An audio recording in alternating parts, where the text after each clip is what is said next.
Isang araw, silang dalawa nilaray, pangalan ng isang batang babaeng silang dalawa.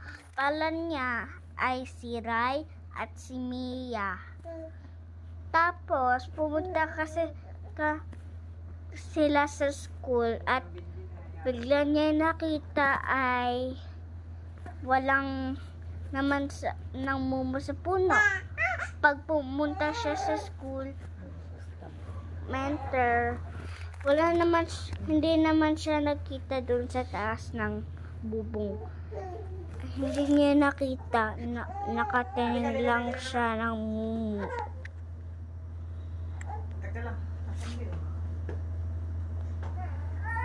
Tapos, nung umiwi na sila, nagkain sila mag-isa kahit walang nanay at tatay.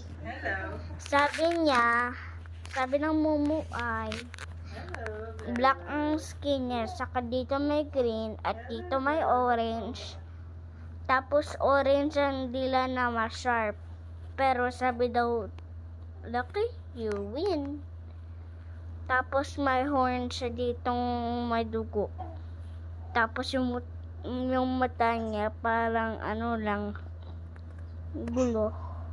Nakaskis yung isa. Sabing ganun. Sabing ganito na. Halika dito. Tapos pag nagtining ako dun pag tumining siya sa likod nun, bigla sila natakot at tumago sila sa iyong kumot. Tapos nakatulog na. Pag morning na at nadilat siya, sabi niya ganun. Tapos natakot sila ng malakas na ganito. Ah! Sabi niya. Tapos kinain na sila. Sabi. And